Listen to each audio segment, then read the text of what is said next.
बिस्मिल्लाहिर्रहमानिर्रहीम। अस्सलामु अलैकुम। I am Natiq Ali Gohar. Welcome to our chemistry class.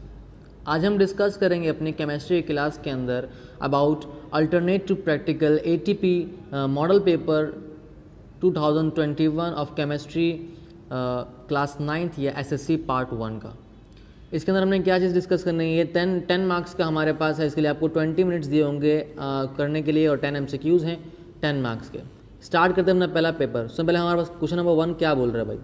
Question number 1 हमारे पास है, in a given diagram of distillation assembly, distillation की डायग्राम दी गई है। A mercury of 2 miscible liquids, miscible liquid हमारे पास कहते हैं वो लिक्विड्स जो कि आपस में मिक्स हो जाए, मिक्सचर हो जिनका बन जाए।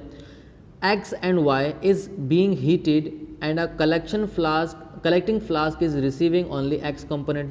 और हमारे पास ये X और Y दो कंपोनेंट्स मिक्स होकर हमारे पास आ रहे हैं, ठीक है, उनको हम हीट कर रहे हैं, लेकिन जो कलेक्टिंग फ्लास्क है उसमें सिर्फ X कंपोनेंट मुझे हासिल हो रहा है। तो बताइए कि भाई X कंपोनेंट क्या है। ऑप्शन क्या दिए, the liquid X component must be, क्या होना चाहिए ये, polar solvent, non polar solvent, liquid with low boiling point और liquid with high boiling point, क्या हमारे पास होना चाहिए। देखो होता कुछ इस तरीके से भाई, हमारे पास ये जो डिस्टिलेशन होती है इसके अंदर कुछ इस तरीके होता है कि जब आप हीट करते हैं डिस्टिलेशन, आपको मालूम होना चाहिए कि on the boiling point her liquid की, जिसे आपने पता होगा कि जो फ्रैक्शनल डिस्टिलेशन होती है पेट्रोलियम की हमारे पास, जिससे हम पेट्रोल निकालते हैं, ठीक है, तो वो भी हमारे पास क्या होती है बेसिकली वो बॉइलिंग पॉइंट को, तो हमारे पास जिसका बॉइलिंग पॉइंट सबसे कम होता है वो सबसे पहले बाहर आ जाता है। तो मतलब है कि X कंपोनेंट मेरे पास सबसे पहले बाहर आ गया, इसका मतलब क्या होगा, हमारे पास इसका बॉइलिंग पॉइंट बहुत कम होगा। तो अकॉर्डिंग टू इट इसका आंसर क्या होना चाहिए, इसका आंसर होना चाहिए C। क्लियर हो गई बात, इसको मैंने ज़रा सा निशान लगा दिया, ठीक है।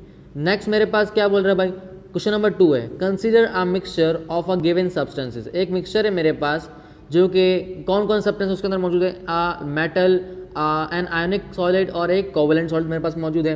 तो आपको ये बताना है कि भाई इस सब्सटेंस को हम किस हमारे पास सॉरी कौन सा सब्सटेंस जो होगा इनमें से जो कि फिल्ट्रेशन से हम उसको अलग कर सकते हैं।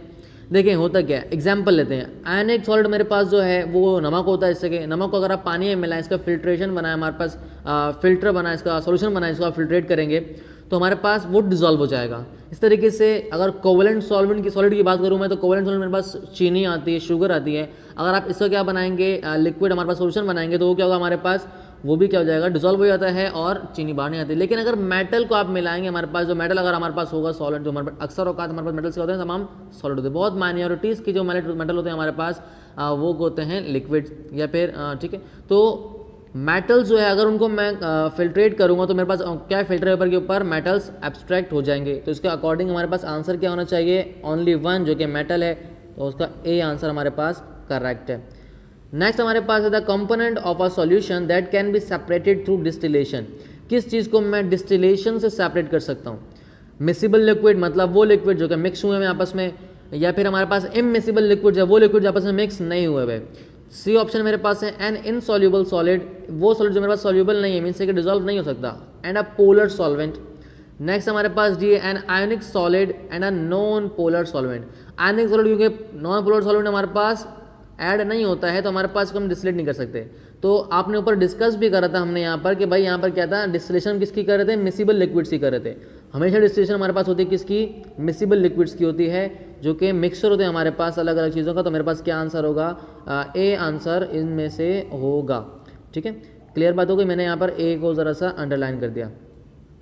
नेक्स्ट मेरे पास क्या बोल रहा है, क्वेश्चन नंबर 4 जो है नेक्स्ट पेज पे आपको क्या दे रहा है भाई, the chemical formula of oxalic acid. Oxalic acid का केमिकल फार्मूला दे रहा है COOH2.2H2O। The amount of oxalic acid required to prepare 0.1 molar solution in a volumetric flask of 250 cm³ is. आपको बताना है कि भाई कितना आप कितना मास उसका यूज़ करेंगे, कितने ग्राम्स आप ऑक्सैलिक एसिड यूज़ करेंगे 0.1 मोलर सॉल्यूशन बनाने के लिए, किस फ्लास्क के अंदर, 250 cm³ के फ्लास्क के अंदर। तो आपको सिंपली आपको मालूम होना चाहिए कि भाई मोलारिटी का फॉर्मूला अगर है हमारे पास, कौन सा फॉर्मूला होता है मोलारिटी का, आपको मालूम होना चाहिए कि मोलारिटी का फॉर्मूला होता है molarity is equals to number of moles. होता है हमारे पास क्या है, given mass upon formula mass, और फॉर्मूला क्या लगेगा, multiply by DM³ of solution. अच्छा यहाँ पर हमें सॉल्यूशन कौन सा दे रहा है, cm³ में दे रहा है। कितना दे रहा है भाई, हमें cm³ में दे रहा है 250 cm³। अगर इसको मैं कन्वर्ट करूँ DM³ के अंदर तो क्या हो जाएगा मेरे पास, ये हो जाएगा डिवाइड बाय 1000 डिवाइड बाय, जब मैं 1000 से डिवाइड करूंगा तो मेरे पास क्या आंसर आएगा, 0.25 DM³ मेरे पास सोल्यूशन हो जाएगा। ठीक है, उसके अलावा मुझे फार्मूला मास मालूम करना होगा। फार्मूला मास हमारे पास ऑक्सैलिक एसिड का जो आप एक तरीका होता है जिसके ज़रिए से आप क्या करते हैं, मालूम करते हैं। ठीक है, इस तरीके से मेरे पास यहाँ पे कार्बन कितने हैं भाई, कार्बन दिए हुए हैं 2, तो C × 2 प्लस, ठीक है, जितना भी मास हो कार्बन का मल्टीप्लाई कर दूंगा उसको 2 से। ठीक है, हाइड्रोजन कितने दिए मुझे, हाइड्रोजन दिए हुए यहाँ पर 2 और 4 6 हो गए, तो H × 6 हाइड्रोजन को जो मास होगा उसके अंदर प्लस कर दूंगा। ठीक है, और क्या करूँगा मैं यहाँ पर एक और चीज़ प्लस करूँगा, ऑक्सीजन क्या है मेरे पास भाई, ऑक्सीजन मेरे पास कितने दिए हुए हैं, 2 एक तरफ और 4 एक तरफ, तो 6 ऑक्सीजन दिए हुए, 6 × O। तो मैं इनको मास, उनके मासेस लिख के मल्टीप्लाई करके सॉल्यूशन करूँगा। आपको डायरेक्टली आंसर बताता हूँ मैं कि आंसर क्या हो रहा है, हमारे पास आंसर आ रहा है 126। ठीक है, 126 हमारे पास क्या आ रहा है, इसका फॉर्मूला मास आ रहा है। मोलारिटी आपको दी गई है, क्या मोलारिटी भाई, 0.1 मोलारिटी आपको क्या कर दी गई है, दे दी गई है आपको इस सवाल के अंदर। तो 0.1 molarity is equals to given mass आपको मालूम करना है अपॉन फॉर्मूला मास कितना है 126 मल्टीप्लाई बाय DM³ 0.25। ठीक है, इसको यहाँ पर दोनों क्या हो रहा है, मल्टीप्लाई करके जो आंसर आएगा उसको वहाँ पर लेके जाके हम क्या करेंगे, मल्टीप्लाई करेंगे। तो फॉर्मूला क्या हो जाएगा, GM is equals to 0.1 multiply by 126 multiply by 0.25। इनको मल्टीप्लाई करके आप कैलकुलेट करेंगे, कैलकुलेटर में आंसर निकालेंगे, क्या आंसर आएगा आपके पास, आपको मैं आंसर बताता हूँ। यहाँ पर आंसर आएगा 3.15 ग्राम। क्या ये ऑप्शन आपके आंसर ये आपके ऑप्शन में दिया हुआ है, हमारे पास ए दिया हुआ है 2.25 ग्राम, डी दिया हुआ है 3.15 ग्राम, जो कि आपके पास आंसर आ चुका है। तो आप क्या करेंगे, इसका बी ऑप्शन आंसर लिख लेंगे। ठीक है, तो मैंने अंडरलाइन कर लिया, बी ऑप्शन आंसर है। Next is during evaporation if filtered solution of a copper sulphate pentahydrate is left on a flame. भाई मैंने क्या करा है, एक मेरे पास फिल्टर सोल्यूशन है कॉपर सल्फेट पेंटाहाइड्रेट का। ठीक है, एवापोरेशन के बाद मेरे पास हासिल हुआ है, फिल्ट्रेट हमारे पास हासिल हुआ है। ठीक है, उसको मैंने क्या करा है, गर्म करा है, फ्लेम पे रख दिया मैंने, और बहुत अरसे के लिए, मुझे टेम्परेचर क्या है इसका बहुत ज़्यादा है, तो मेरे पास क्या चीज़ निकलेगी। एक बात और करने की हमारे पास कि जब हमारे पास ये कॉपर सल्फेट पेंटाहाइड्रेट, इसका मतलब है CuSO4.5H2O, 5 हमारे पास वाटर के मॉलिक्यूल साथ मौजूद हैं, वाटर ऑफ क्रिस्टलाइजेशन हमारे पास उसके साथ मौजूद है। अब होता कुछ इस तरीके से हमारे पास, क्योंकि कॉपर सल्फेट का जब काफ़ी टाइम तक आप रखेंगे तो ऑटोमेटिकली हमारे पास ये होता है, क्योंकि क्रिस्टल होता है हमारे पास, आयनिक हमारे पास ये होता है, कंपाउंड होता है, तो ये हीट होने पर क्रिस्टल्स क्रिएट करता है। अच्छा, क्रिस्टल्स हमारे पास इसके डार्क ब्लू लार्ज साइज नहीं बनते, हाँ, हालांकि इसका कलर होता है डार्क ब्लू, लेकिन क्योंकि जब इसको फ्लेम पे रख रहे हैं, हीट करें, तो उसका वाटर क्या हो रहा है हमारे पास, वाटर ऑफ क्रिस्टलाइजेशन इसका खत्म हो रहा है। और किसी भी कंपाउंड का कलर जो होता है हमारे पास वो वाटर ऑफ क्रिस्टलाइजेशन की वजह से ही होता है, तो मतलब इसका ब्लू क्रिस्टल का कलर चला गया। दूसरी बात हमारे पास, क्योंकि ये आयनिक कंपाउंड है तो क्रिस्टल बनाएगा, तो व्हाइट एमोर्फस पाउडर जो ऑप्शन सी है ये भी गलत हो गया। नेक्स्ट हमारे पास है कॉपर सल्फेट का मोल्टन फॉर्म बनेगी, क्योंकि कॉपर सल्फेट का हमारे पास जो है मेल्टिंग पॉइंट बहुत ज़्यादा हाई है, तो हमारे पास मोल्टन सरफेस नहीं आएगी। उससे पहले हमारे पास क्या आएगा, उससे पहले हमारे पास आएगा शार्प एज टाइनी क्रिस्टल्स हमारे पास क्रिएट होंगे। ठीक है, जो कि आपके पास लाइट ब्लू कलर के होंगे। ठीक है, कंप्लीट जो हमारे पास डार्क ब्लू कलर इस तरीके का हमारे पास नहीं बनेंगे। तो ऑप्शन क्या होगा हमारे पास, इसका करेक्ट ऑप्शन होगा बी। ठीक है, करेक्ट ऑप्शन को हम यहाँ पे अंडरलाइन कर लेते हैं।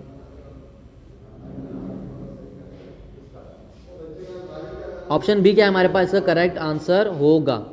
Option C, question number C हमारे पास लिखा हुआ है Ali is provided with 3 different aqueous solutions. Ali को 3 डिफरेंट एक्वस सॉल्यूशन दिए गए of same solutes with unknown solubility. इसके सॉल्यूट तो सेम है लेकिन सॉल्युबिलिटी क्या है उनका अलग अलग है।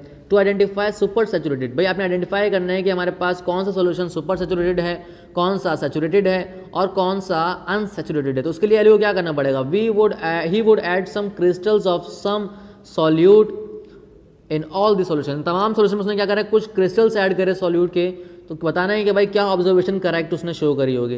The correct observation for each of the type of solution is that the additional solute will be, जो कि एडिशनल सॉल्यूट हमारे पास है जो क्रिस्टल्स हैं उनके साथ क्या हुआ होगा। सुपर सैचुरेटेड सॉल्यूशन हमारे पास क्या होगा भाई, जब आप हमारे पास सुपर सैचुरेटेड सॉल्यूशन हमारे पास उसके अंदर आपने क्रिस्टल्स डाले थे, ऐड करे थे आपने क्रिस्टल्स हमारे पास सॉल्यूट के, अगर आप उसको क्या करेंगे, उसका सुपर सैचुरेटेड की एक बड़ी ज़बरदस्त हमारे पास प्रॉपर्टी है कि अगर आप उसको टेम्परेचर को डिक्रीज करेंगे तो जो एक्स्ट्रा उसके सॉल्यूट्स डिजॉल्व होते हैं वो क्रिस्टलाइज हो जाएंगे।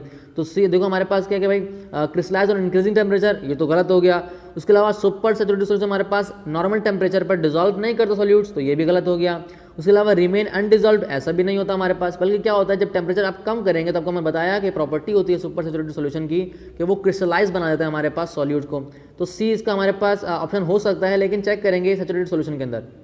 देखिए जो मैंने डाला है अकॉर्डिंग टू सैचुरेटेड सॉल्यूशन हमारे पास वो सॉल्यूशन जो कि हमारे पास कंप्लीटली हो चुका है, फर्दर उसके अंदर कोई चीज़ ऐड नहीं हो सकती, तो हमारे पास रिमेन अनडिजॉल्व। जब मैंने उसके अंदर क्रिस्टल्स डाले सॉल्यूट के तो और ऐड नहीं होंगे। अनसैचुरेटेड सॉल्यूशन हमारे पास वो होता है जिसके अंदर क्या होता है हमारे पास फर्दर सॉल्यूट्स ऐड हो सकते हैं, तो हमारे पास लिखा है डिजॉल्व कंप्लीटली, मतलब है कि अगर और क्रिस्टल्स डालूंगा तो वो डिजॉल्व हो जाएंगे। तो अकॉर्डिंग टू इट हमारे पास आंसर क्या होना चाहिए, आंसर होना चाहिए सी, जो कि हमने यहाँ पर मेंशन कर दिया है। क्लियर हो गई बात। नेक्स्ट हमारे पास जो है वो है क्वेश्चन नंबर 7। क्या कह रहा है क्वेश्चन नंबर 7 के अंदर भाई, following are the types of solution on the basis of amount of dissolve solute in a particular solvent. हमारे पास ये सॉल्यूशन की टाइप्स दी गई हैं, आपने पढ़ा होगा अनसैचुरेटेड सॉल्यूशन, सैचुरेटेड सॉल्यूशन और super saturated solution. The types of solution that remains in dynamic equilibrium, कौन से हमारे पास सॉल्यूशन की टाइप है जो कि डायनामिक इक्विलिब्रियम में हमारे पास रहती है। The state of certain temperature, खास टेम्परेचर के बाद हमारे पास क्या होती है वो डायनामिक रहती है, मतलब है कि जितना सॉल्यूट होता है उतना ही सॉलिड बनता है हमारे पास। तो ये हमारे पास अनसैचुरेटेड के अंदर हमारे पास क्या होता है, सॉल्यूट हमारे पास कम होता है, सॉल्वेंट ज़्यादा होता है। सुपर के अंदर हमारे पास सॉल्यूट ज़्यादा होता है, सॉल्वेंट कम होता है। जबकि सैचुरेटेड सॉल्यूशन के अंदर क्या होता है, equal amount of solute and solvent. जितना अगर आप एक्स्ट्रा सॉल्यूट के अंदर ऐड कराएंगे तो क्या होगा, हमारे पास जो सॉल्यूट आप ऐड कर रहे हैं वो डिजॉल्व तो होगा, लेकिन दोबारा क्या होगा, क्रिस्टलाइज हो जाएगा, तो इक्विलिब्रियम एक क्रिएट होगा हमारे पास। ठीक है, तो उसको हम क्या बोलते हैं कि भाई हमारे पास क्या टू आंसर क्रिएट हमारे पास करेक्ट होगा, जो कि हमें ऑप्शन किस में दिया हुआ है, ऑप्शन ए में दिया हुआ है 2 ओनली, जो कि हमारे पास क्या होगा, हमारे पास करेक्ट आंसर होगा। ठीक है, तो 2 only is the correct answer. Question number 8 हमारे पास दिया blue colour of copper sulphate solution is due to. जो कॉपर सल्फेट सॉल्यूशन हमारे पास ब्लू कलर क्यों होता है, आपको मैंने पहले भी बताया पिछले एमसीक्यूज के अंदर, जब हमने कॉपर सल्फेट पेंटा हाइड्रेट की बात करी थी हमने, तो उसमें कहा था कि वाटर ऑफ क्रिस्टलाइजेशन क्या होता है, बेसिकली किसी भी कंपाउंड के कलर को बताता है। तो हमारे पास ब्लू कलर क्यों होता है, क्योंकि इसका वाटर ऑफ क्रिस्टलाइजेशन हमारे पास ऐसा होता है, तो due to water of crystallization हमारे पास इसका आंसर होगा। नेक्स्ट इज हमारे पास which of the following covalent compounds will strong electrolyte when dissolved in water at 25 degree centigrade. 4 compound दिए हुए HCl, CCl4, C12, H22, O11 या फिर CH3COOH। हाइड्रोक्लोरिक एसिड हमारे पास है, कार्बन टेट्राक्लोराइड है CCl4, ये हमारे पास एक शुगर है हमारे पास, ठीक है, C12, H22, O11 और CH3COOH हमारे पास एसिटिक एसिड है। इनमें से कौन सा हमारे पास, अगर मैं उसको हमारे पास जो है कंपाउंड जो है कोवेलेंट कंपाउंड है तमाम, इनमें से कौन सा हमारे पास स्ट्रॉन्ग इलेक्ट्रोलाइट बन जाएगा जब इसको मैं वाटर में डिसॉल्व कराऊँ। हमारे पास स्ट्रॉन्ग इलेक्ट्रोलाइट हमारे पास वो बनाते हैं, वो कोवेलेंट कंपाउंड्स स्ट्रॉन्ग इलेक्ट्रोलाइट बनाते हैं जो क्या होते हैं, पोलर इन नेचर होते हैं, मीन्स है कि उनके अंदर पोल्स बनते हैं, पार्शियल चार्जेस बनते हैं, पार्शियल पॉजिटिव और पार्शियल नेगेटिव। तो इन तमाम के अंदर हमारे पास जो HCl है वो क्या हमारे पास एक पोलर कोवेलेंट कंपाउंड है जिसमें क्या होता है, पार्शियल चार्ज बनता है। तो आंसर क्या होगा हमारे पास, HCl होगा कि भाई अगर आप HCl को वाटर से ऐड कराएंगे तो आपके पास स्ट्रॉन्ग इलेक्ट्रोलाइट बनेगा। नेक्स्ट हमारे पास the conductivity of an electrolytic solution increases with the, भाई इलेक्ट्रोलाइटिक सॉल्यूशन हमारे पास जो भी है उसकी कंडक्टिविटी किस तरीके से इंक्रीज होती है। जो कंडक्टिविटी हमारे पास है किस तरीके से, कंडक्टिविटी का मतलब होता है हमारे पास किस रेशो के मुताबिक हमारे पास है, किस स्पीड से हमारे पास वो आयंस को कंडक्ट कर रहा है, हमारे पास इलेक्ट्रिसिटी को क्या कर रहा है, कंडक्ट कर रहा है हमारे पास। ठीक है, तो वो कब होगा हमारे पास, देखें ज़रा, जब आप क्या करते हैं कंसंट्रेशन, मीन्स कि भाई कंडक्ट करने वाली चीज़ कौन है हमारे पास, जो कि इलेक्ट्रिसिटी को कंडक्ट कर रही होती है हमारे पास, लेके जा रही होती है आयंस। अगर मैं आयंस बढ़ा दूँ, मीन्स है कि concentration of ion electrolytic solution में बढ़ा दूँ, तो क्या हो जाएगा मेरे पास, automatically conductivity of electrolytic solution automatically बढ़ जाएगी। आयंस ज़्यादा होगा तो ज़्यादा कंडक्शन होगी हमारे पास। तो इसका ऑप्शन हमारे पास क्या है, ऑप्शन सी इज द हमारे पास correct answer, increase in concentration of ions. Increase in dilution हमारे पास आना नहीं हो सकता, क्योंकि डाइल्यूट कर देंगे तो हमारे पास आयंस ज़्यादा फ्रीली मूव नहीं कर पाएंगे हमारे पास। ठीक है, एरिया उनका बढ़ जाएगा हमारे पास, तो ये इन्वर्सली प्रोपोर्शनल होता है हमारे पास। अगर लिखा होता डिक्रीज इन डाइल्यूशन तो आंसर करेक्ट होता। टेम्परेचर का अफेक्ट नहीं होता, और सॉल्युबिलिटी अगर हमारे पास, सॉल्युबिलिटी भी हमारे पास अफेक्ट हमारे पास उसकी कंडेंसेशन के ऊपर नहीं करती। क्लियर हो गई बात। ये था हमारे पास आज की वीडियो से हमने डिस्कस करा about ATP paper of chemistry class 9 QUEB board paper model paper 2021। आज तक के लिए इतना ही, इंशाल्लाह मुलाकात होगी इस तरह की किसी वीडियो में। जब तक के लिए अल्लाह हाफिज़।